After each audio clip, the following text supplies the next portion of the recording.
The government will move forward early this year with public consultation on the proposed voluntary health insurance scheme.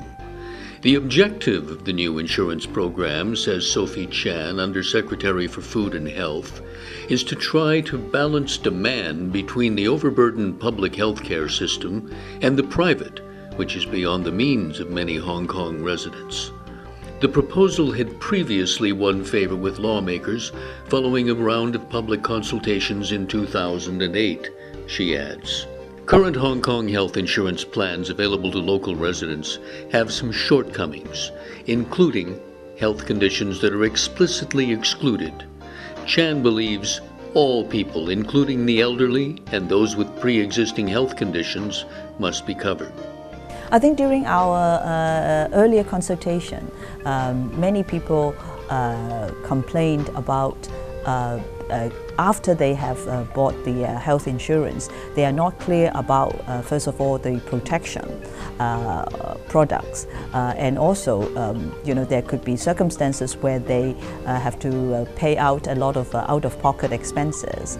And so therefore, that calls for a basic or minimum requirement of all the health insurance, because this is what has been other countries has been doing globally. So therefore, after we have looked at the different insurance schemes, we suggested that the government should have some legislation to regulate, the existing health insurance with the basis that there should be a basic requirement. The blueprint calls for a plan offering basic coverage similar to what's available in other countries without minimum requirements. The interests of many stakeholders come into play, including insurance companies and members of the public. I think in the early part of this year, we will set out all the details for consultation, and at the time, I think we will get more details. I think first of all, because we have a minimum requirement, so it will be very clear to everybody who buy health insurance to know that what actually the insurance will cover. So for example, the number of days of hospitalization that will be covered each year. I think the other important area is that we want to promote or improve the transparency of the payment that whoever buy health insurance have to pay out.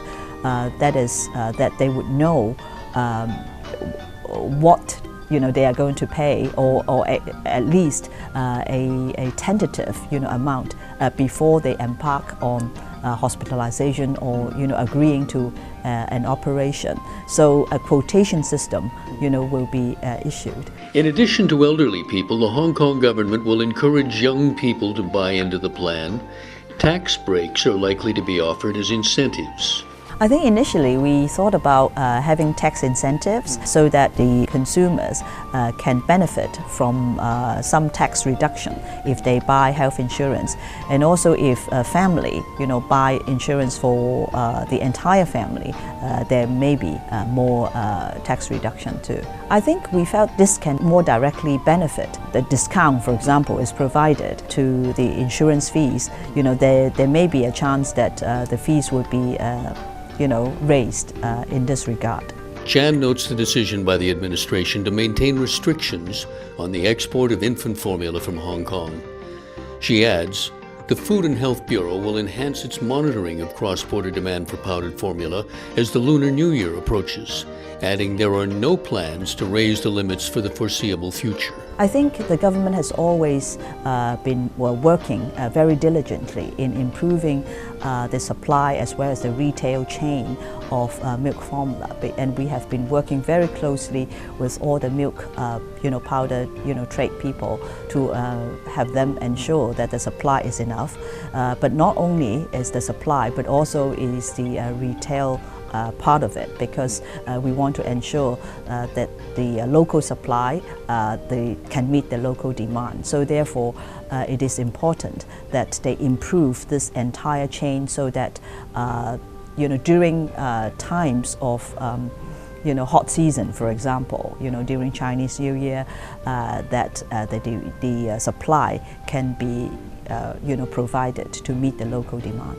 I think first of all we always have an avenue, for proper trade of exporting milk formula to go through using a licensed system, and I think in the past year there has been many of such license being issued. I think as long as this supply and retail chain is improved and that all the criteria that we want to ensure has been improved by the milk formula supplier. I think at that point, we would further look into, whether the ban can be lifted.